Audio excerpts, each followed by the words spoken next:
Clive, my boy! Rutherford informs me that we owe you our thanks. Hadn't intended for you to get involved, but such are the times we live in, huh? I would have done the same for anyone else. You're far too modest, Clive. You'd make a terrible nobleman. But tell me, is the realm truly in as dire a state as Rutherford suggests? From what little I saw, you were right to be worried. I suppose I should have expected the worst. But I was rather hoping the great and good of the realm might have things a little more under control. Alas, it seems that firm leadership is in short supply these days, and without it, the people are bound to lose their way. We must move quickly. But where do we start? True, the challenges that face us are many. But in my estimation, there are two key areas to be addressed before any other. The realm's armies and her larders. As you've seen firsthand, it's every man and woman for themselves out there. Certain cities have banded together to try and maintain some semblance of order, yes? But such cases are few and far between. And yet, the only remedy for the chaos that faces us is unity. A unity that transcends even the borders laid down by our ancestors. In short, if Storm does not stand together, she will fall apart. But how would one even begin to unite the realm? The armies, my boy. As I told you already, we begin by restoring order among the ranks of those sworn to maintain it. Sadly, I doubt I could convince even the lowliest gaggle of privates to dig a latrine together. But I do know someone the High Commanders have been known to listen to on occasion. Field Marshal Eugen Havel. I thought he was retired. He was, until an Akashic army tore through Randalar and killed most of the rank and file. There is no man alive more capable. Literally. And as luck would have it, I've already spoken with him on the matter. Of course you have. And he's agreed to help. On one condition. That he first speaks with you personally. Havel has always been a man of frustratingly rigid principle, and he has certain qualms about clasping arms with, well, with an outlaw. I extolled your many virtues as best I could, of course, but the old goat was adamant that he be allowed to appraise you in person. You don't mind, do you, my boy? Of course not. As long as chaos reigns, we will never build a better world. I'll do whatever it takes. And if the Field Marshal wishes to speak with me in person, then so be it. That's the spirit. I'll leave for Randalar at once. Would you send a Stolas? Of course. Rutherford is already in the Dalmekian capital. I'll have him tell Havel to expect you forthwith. Excellent. Thank you, Uncle. No, thank you, Clive.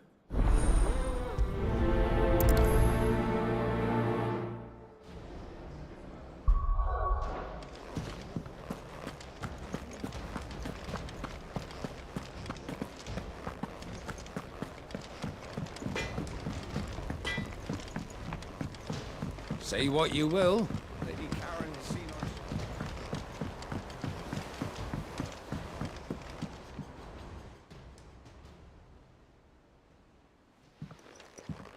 Pining for something, boy. What is it? What do you see out there?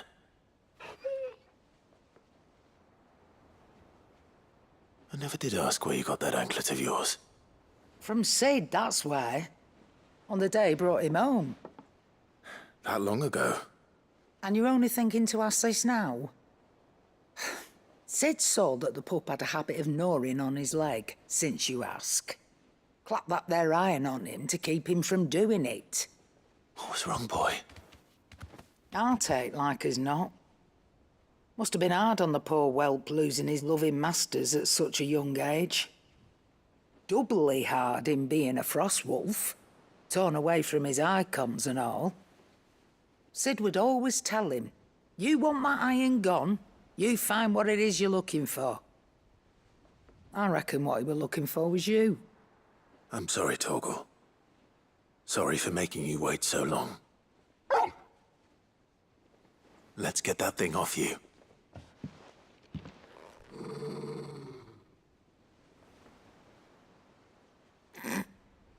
Doesn't sound like he wants it off. Indeed. You miss Sid as much as the rest of us, don't you?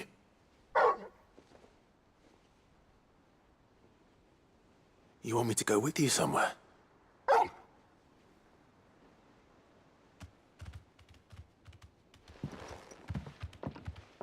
Quick, aren't you? Glad you've been paying attention. Not nearly as much as you have, Lady Karen. Aye, good thing and all.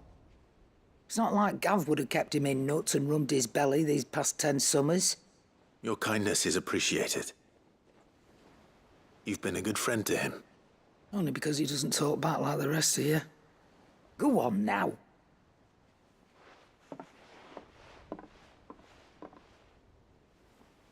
Where to then, Torgal?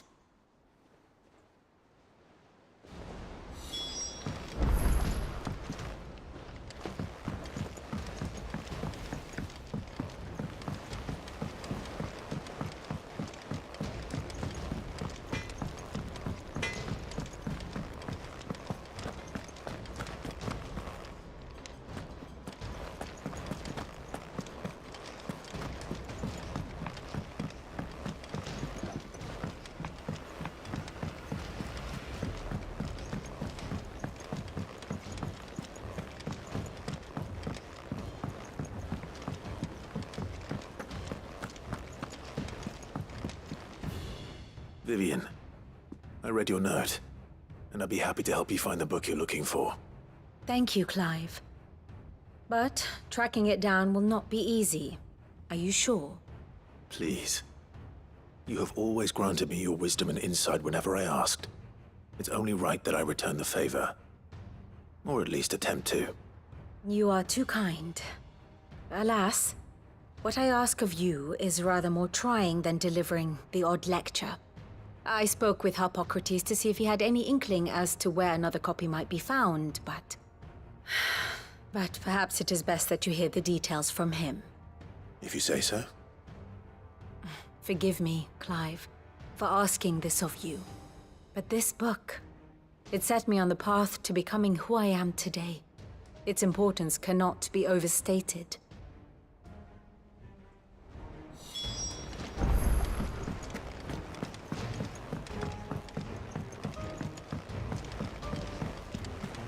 There's something about it. I feel like it's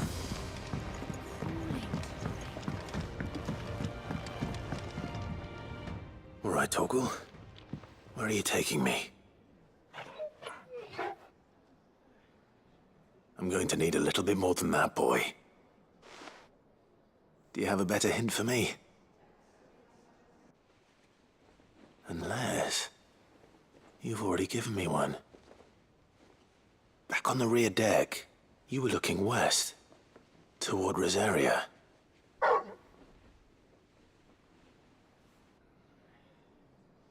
Why don't we try the rookery?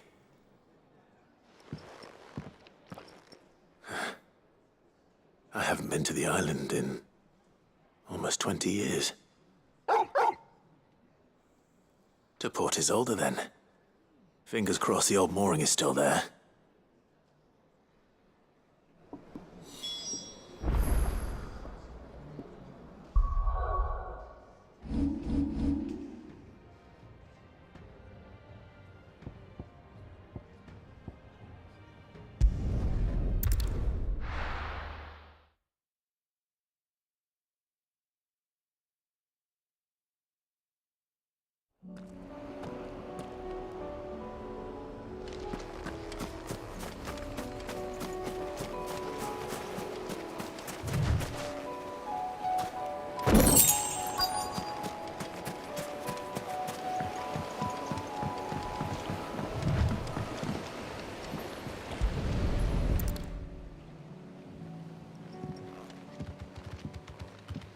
It's still here. After all these years. A lot smaller than I remember. And you're a lot bigger. You might have to swim, boy.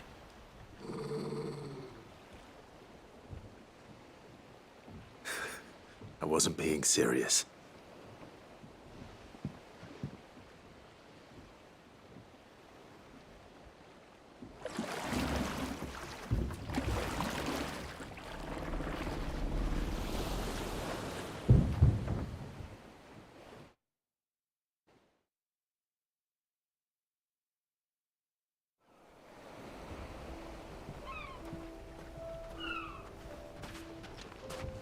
This place hasn't changed at all. The rookery's right through those trees. Come on. You all right, boy?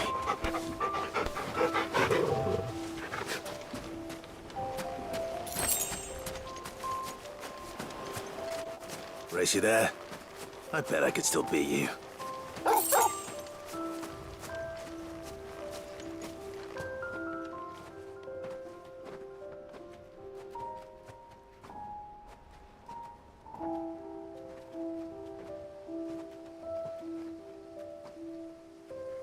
Here we are.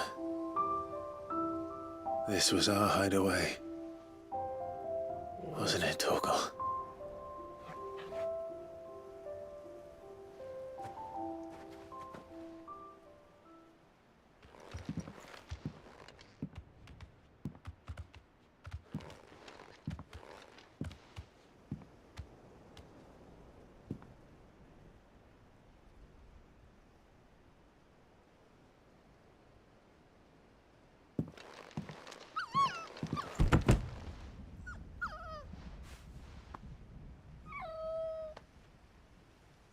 Coming here helped me to forget who I was. Or wasn't. Prince, shield. Son his mother could love. Had I been any one of those things? Perhaps.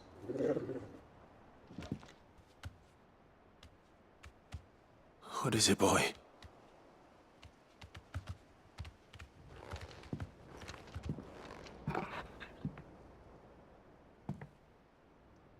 This is all from the castle. In Phoenix Gate. Did you bring these here?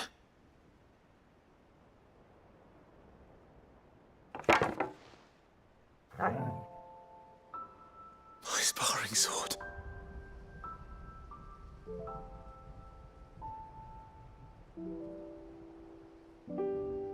Well, well. You never stopped looking for me, did you, boy?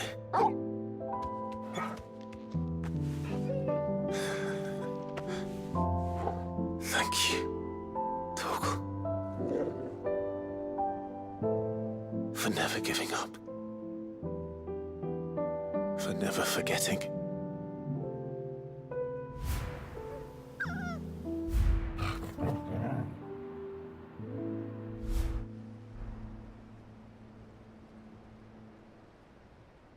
Let's take this with us, shall we? So I don't forget either.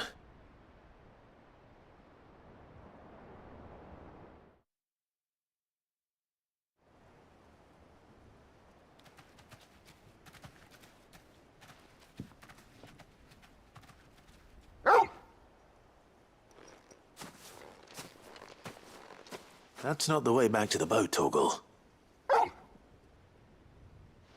All right. I'm coming.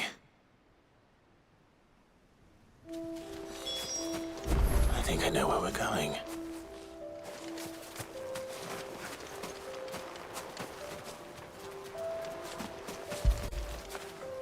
That feel good, boy.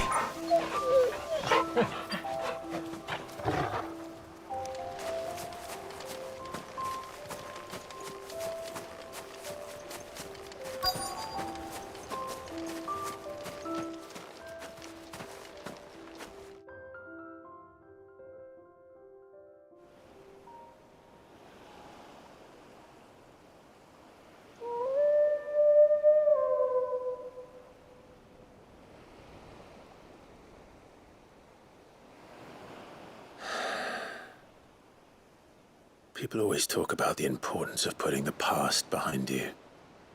But without it, we wouldn't be who we are today. And we certainly couldn't steer our way to a better tomorrow. Come on, Torgal. Let's go home.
Clive.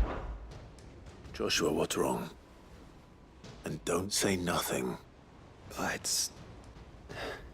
not nothing. I've received word from Cyril. The Undying have found Father's will. Or something akin to it. His will? How? Where? In the crypt beneath Rosalith Castle. After Kupka was kind enough to drive out the Imperials, the Undying took the opportunity to recover what relics of the Duchy yet remained. And in the process of doing so, they found a letter from Father. I'm surprised anything survived down there. Cyril asked that I join him in Tabor at my convenience. I have been meaning to go, but... would you join me? Of course. I want to know what's in that letter as much as you do. Very well. I am ready to leave when you are.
Over here!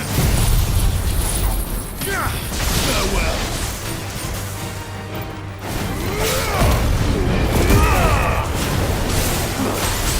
Over here!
Your reign is at an end.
Your Grace, my lord, I trust your journey was not overly onerous.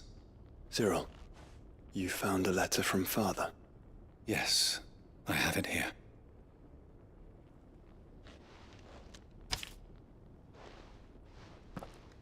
If you would do us the honor, my lord.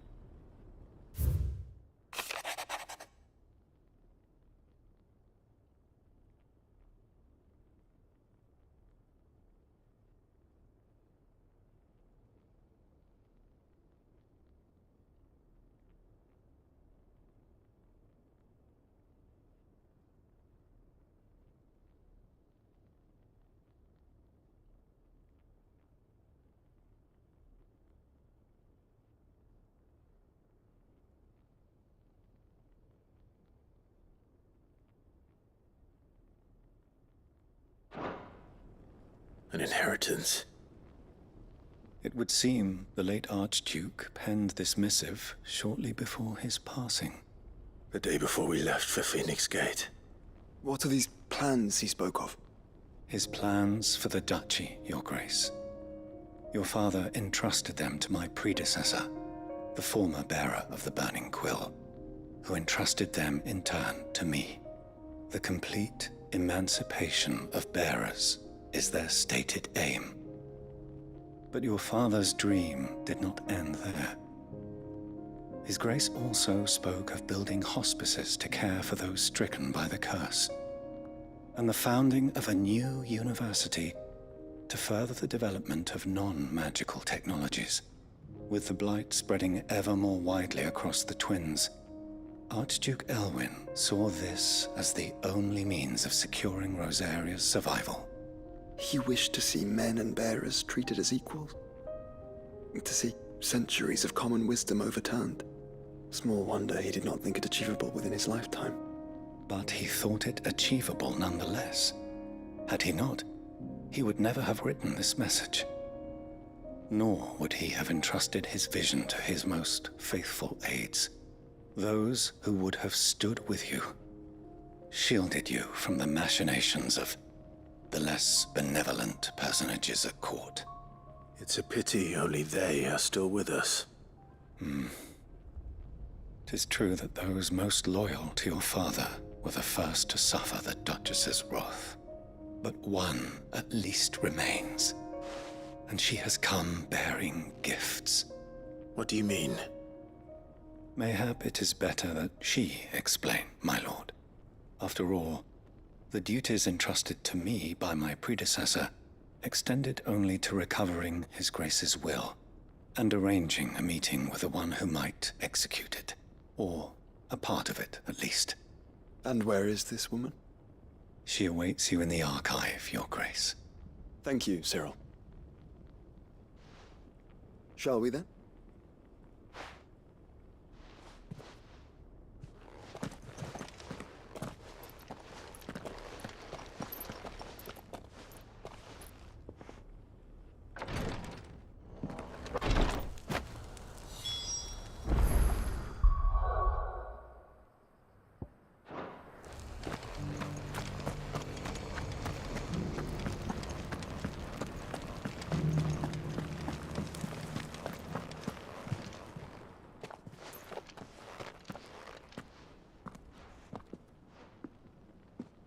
My lord, your grace.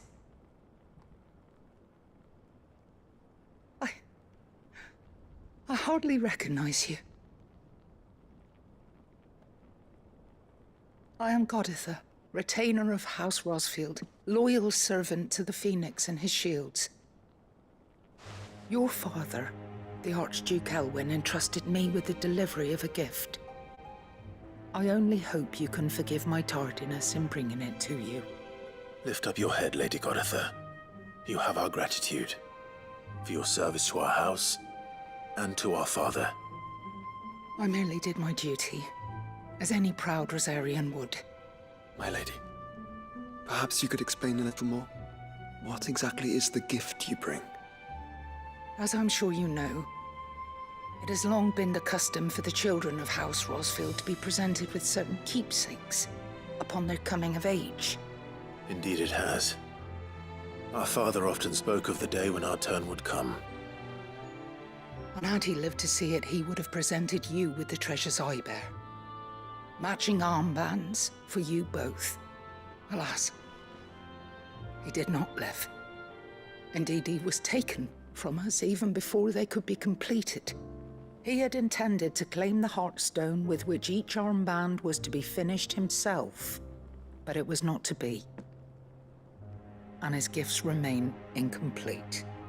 I see. It saddens me to bring them before you, as they are.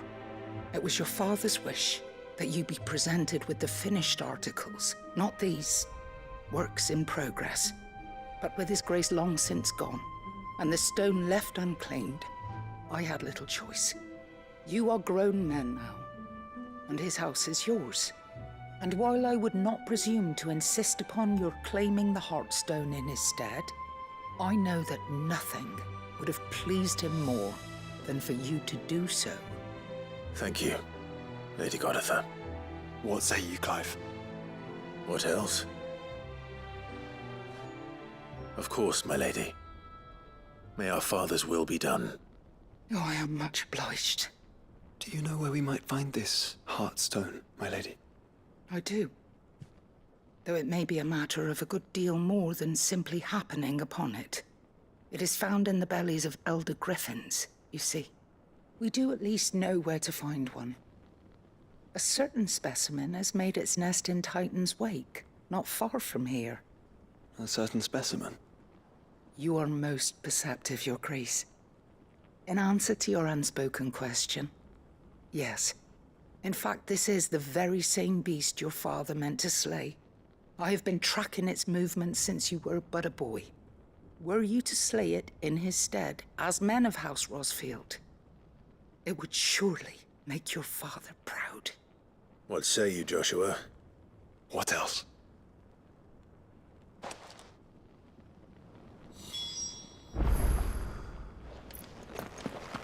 Titan's Wake is to the south of here. But we must not be hasty. The good lady has been disappointed once already.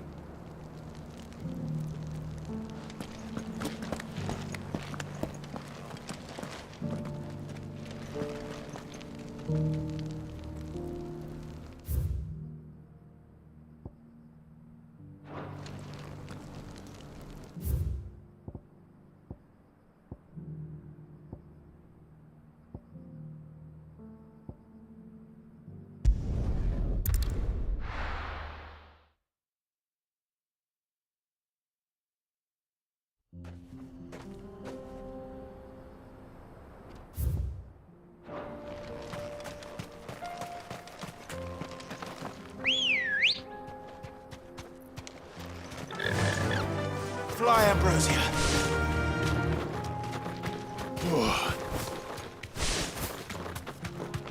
Eyes peeled, Joshua.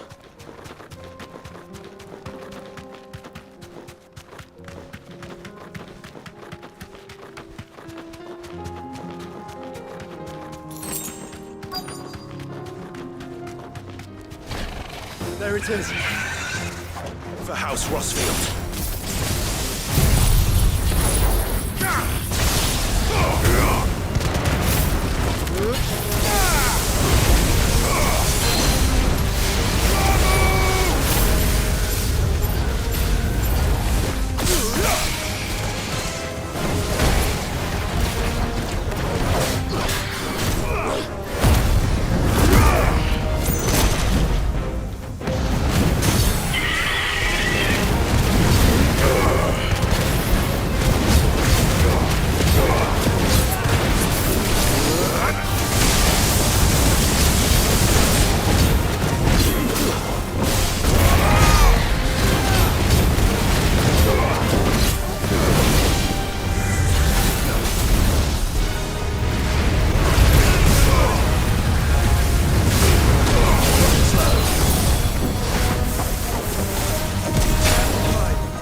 this the Heartstone?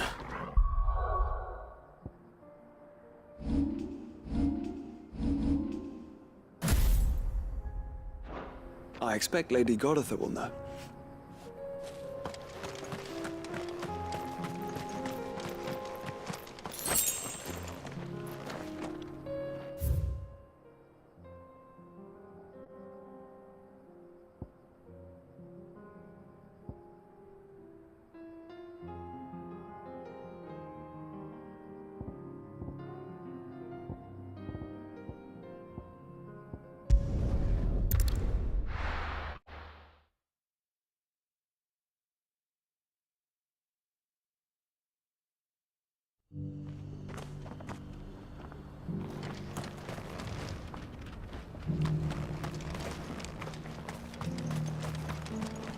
Welcome, welcome.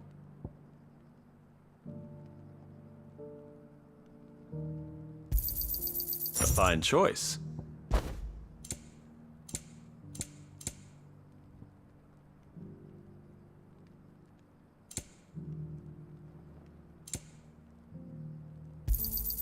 Of course. A fine choice.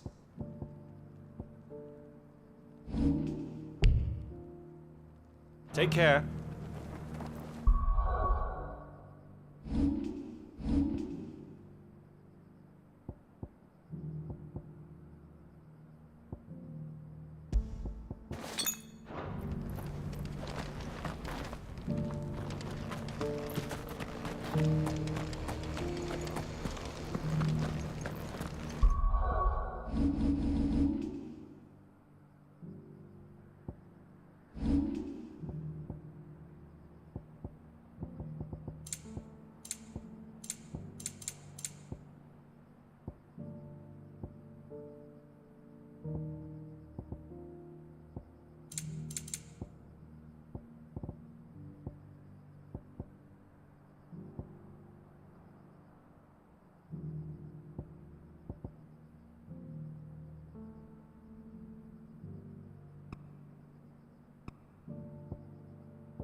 Thank the Founder you were safe. The Griffin is slain then? And the Heartstone claimed.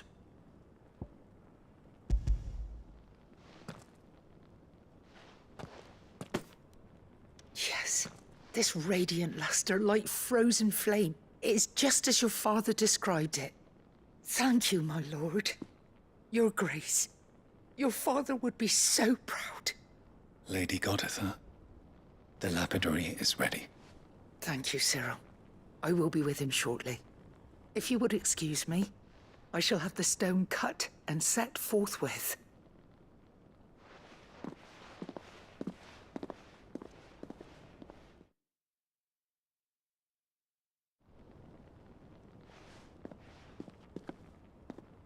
The armbands are complete. Pray, take them. They are yours, after all. Heartstone is harder and more enduring than garnet, or even ruby. It symbolizes unwavering will and devotion. And the graven vines encircling the stone represent the unbreakable bonds between you. It's a message. Father knew we had enemies both inside and outside the duchy. Enemies who would thwart his vision. Only with unwavering devotion would it ever be realized.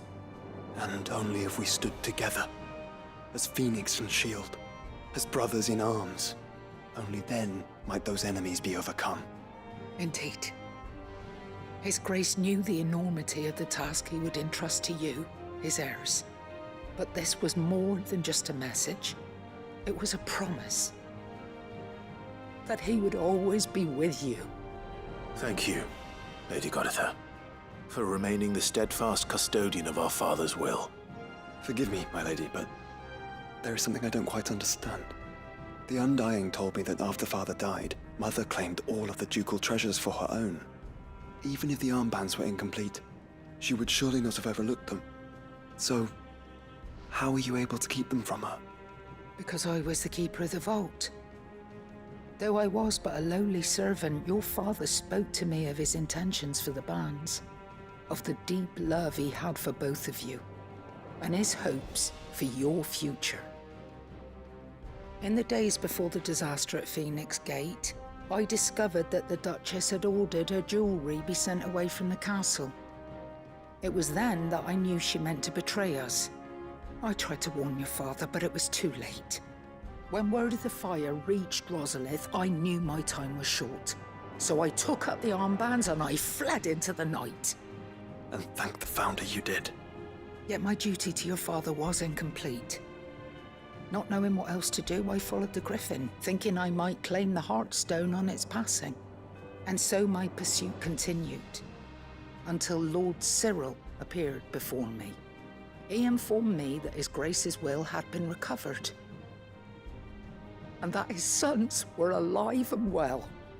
Lady Goditha, on behalf of my father and all the people of Rosaria, I thank you for your loyal service. As do I. Thank you, my lord. Your Grace, for coming back to us, for giving my service meaning.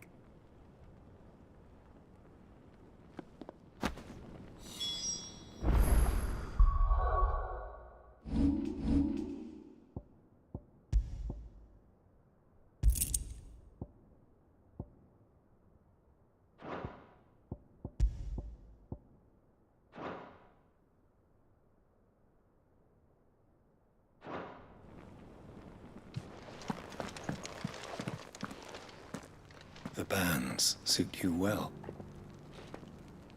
It must be gratifying to finally receive the inheritance that was denied you for so long. It is. And we thank you for the part you played, Cyril. If you would permit me to play my part a little longer, might I suggest that you make your way to your father's memorial atop Hawk's Cry Cliff? Let him see that you have received his blessing, and that his vision lives on in you. I suppose it would be churlish not to. What do you say, Clive? Should we pay Father a visit? I think we should. I was hoping to be able to offer him my thanks before we left for Origin. Your father's helm is enshrined there. It has been since the day we recovered it from Phoenix Gate. I prithee claim it. For it too is a part of your inheritance, and I do not doubt that your father would prefer it in your hands than perched upon some lonely rock. Thank you, Cyril.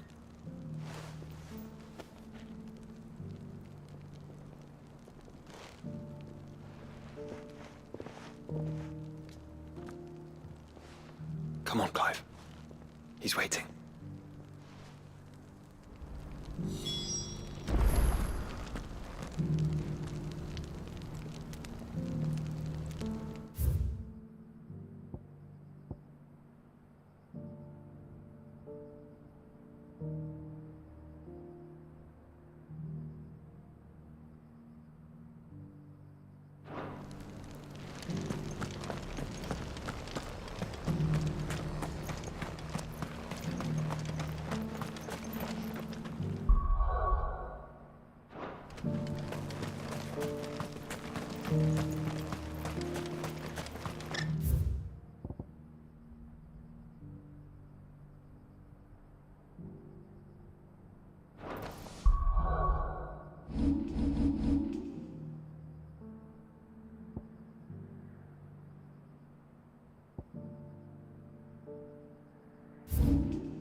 Unwavering will and an unbreakable bond. Do you really think we're strong enough? To save the world? Of course. To have overcome Father's political enemies? That I'm less certain. Especially knowing what we know now. What Mother was truly capable of. But perhaps these bands would have helped. Knowing he was with us would have made all the difference.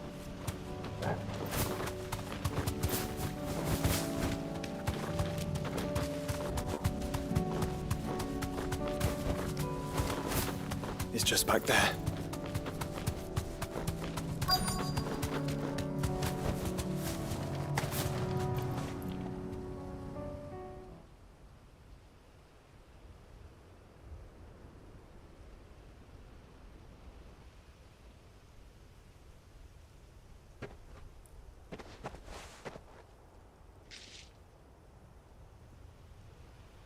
Father always fought for what he believed was right. It wasn't until that night at Phoenix Gate that I realized I had never fought for anything. I always had someone else to do the fighting for me.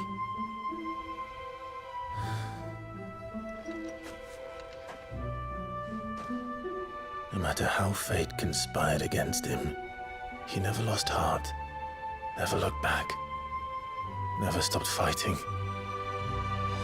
To me, he was the greatest of men. And I've been trying to live up to his ideals ever since.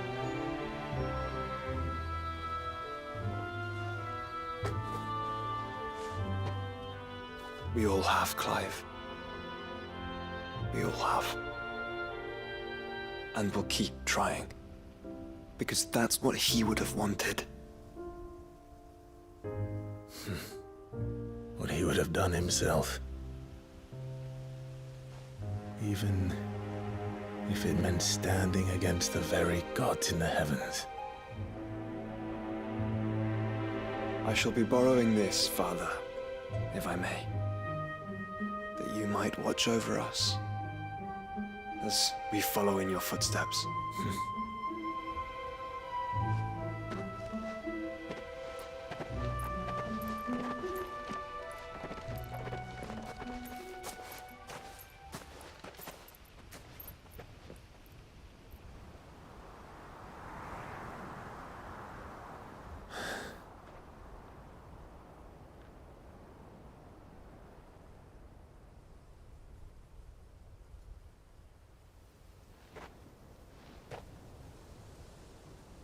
We won't lay you down.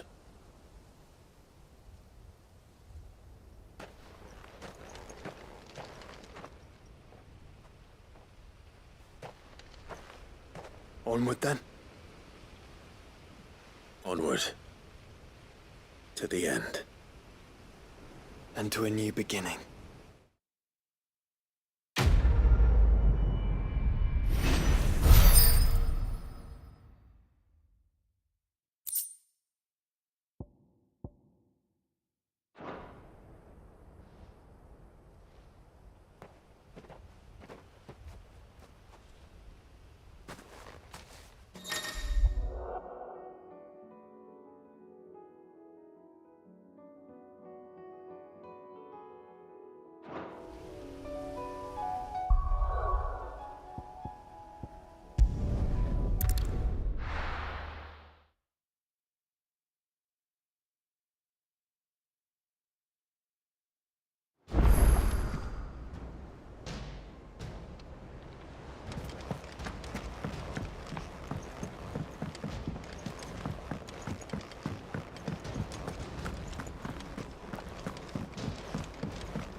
Ah, Clive, my boy. What a pleasure it is to see you. Hippocrates.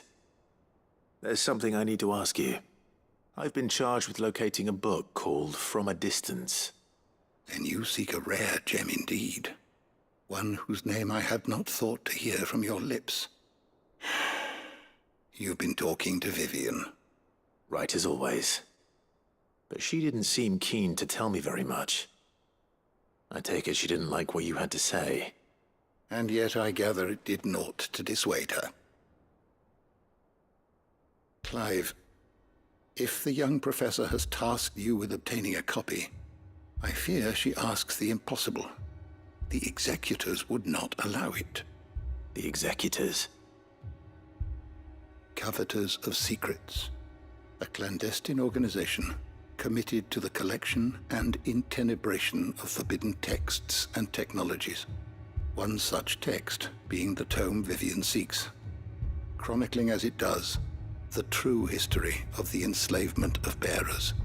A tale which could overturn the established order were it ever to become widely known. Or, so rumor has it. I've never actually read the thing, or even set eyes on it for that matter. How is it that I haven't heard of this organization? Why, secrecy is the executor's watchword. They lurk in the shadows, emerging only to seize that which must be seized, be it books, inventions, or people, before disappearing again, leaving nary a trace. Which would explain why Vivian's copy was snatched from her grasp not long after she found it. By the hand of the executors, yes. But what drives them? Self-interest or ideology? A fine question. Sadly, all that is known of the executors can be recounted in a single breath. You may just as soon ask me of their origins, numbers, or the identities of their leaders. Any answer I give would be pure speculation. Then my hunt was doomed from the first. What was Vivian expecting? That I'd pluck it from thin air? Not from thin air, no. From ash. Rumors of the executors are rife among the scholars of Storm, but rather less so across the strait. I have a friend. Well, I had a friend in the village of Garnick, a collector of rare tomes, upon which subject we would oft correspond. Alas, I have heard naught from him since the skies fell dark. And no doubt he too has turned. But though he did not mention it by name, it is possible that a surviving copy of From a Distance yet rests upon one of his many shelves, quietly awaiting discovery. If you were, by some chance, able to save even a single book from the poor man's library, I know his soul would rest easier. Very well. When I next find myself in Waloed, I'll be sure to pay Garnick a visit.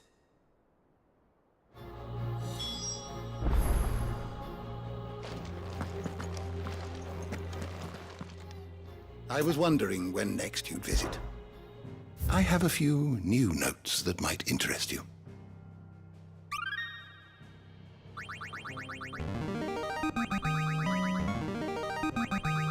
Now this, I believe you will find most interesting.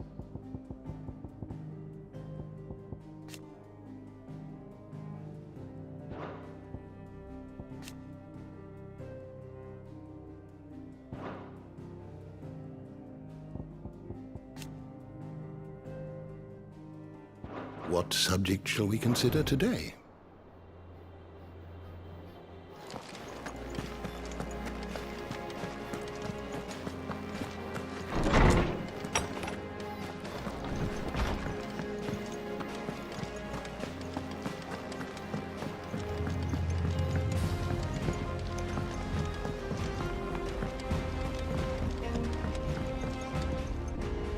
Sid, do you have a moment? By all means.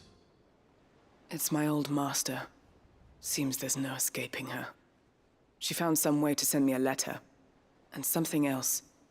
Records from a Waluda prison. Seems they were keeping a lot of bearers there. How did she come by such a thing? Finding bearers always was her strong point. And it seems the cells of Balmung Dark are full of them. Foreign captives, the masterless. Bearers no one would miss. And even better for her, bearers with no one to look after them. When ether started lapping at the walls, the jailers fled. Leaving the bearers to be liberated by whoever happened to come along next. Sid, I'd like to believe that I've earned your trust by now. And while I'm well aware that you've forbidden Cursebreakers from traveling to Waloed, I can't let those bearers die in their cells. I'd rather risk shipwreck on the Shadow Coast than leave them to starve. We'll be needing the Enterprise if we're going to navigate the Narrow.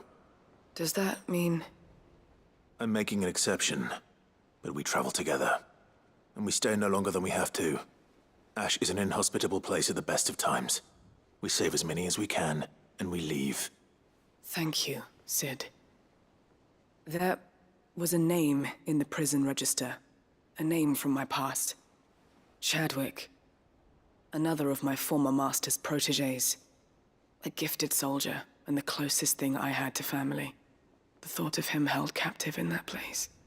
He must be very important to you. He was. Is. Then we find him. The entrance to the prison lies in the shadow of Ravenwit Walls, just beyond the portcullis. We should head there as quickly as we can. I only pray there are still bearers alive to save. As do I, Doris.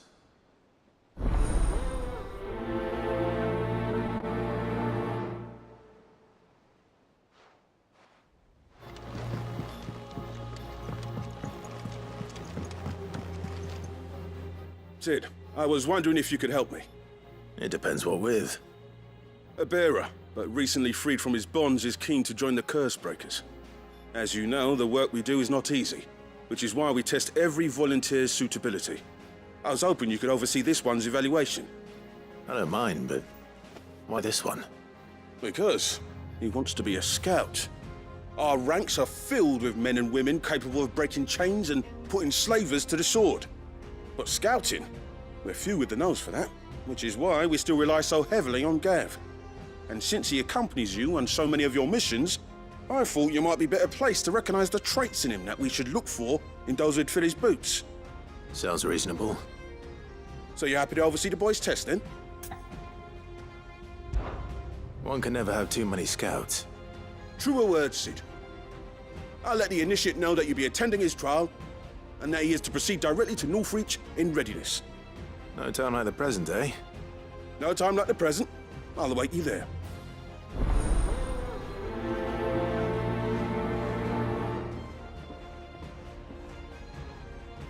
Northreach.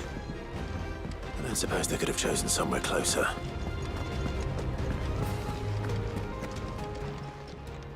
Welcome to the Patron's Whisper. Come to claim your just desserts? All yours. Come again. I may have more.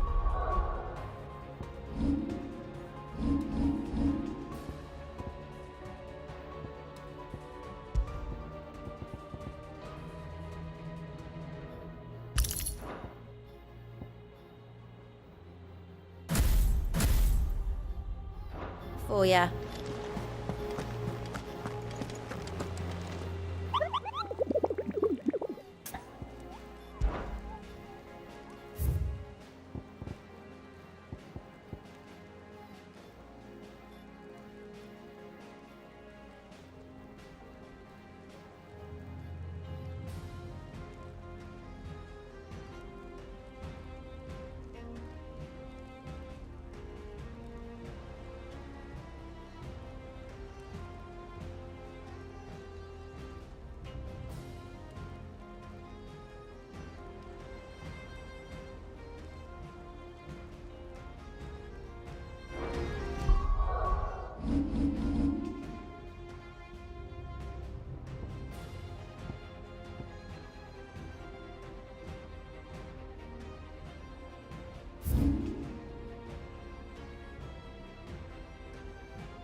Let's go.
Be safe. We're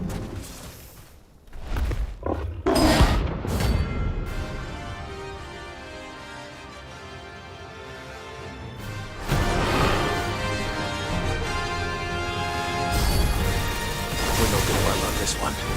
Stay close, Torvald.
on someone your own size.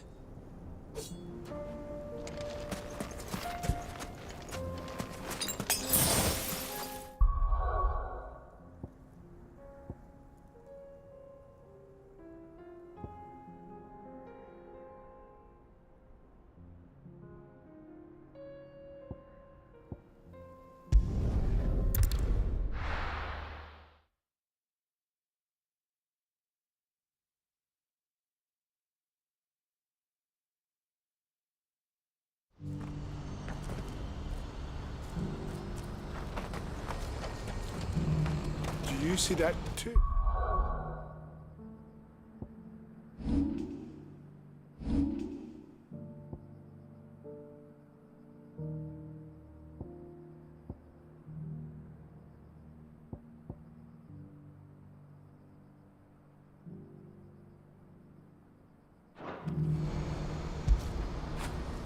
Get it, boy!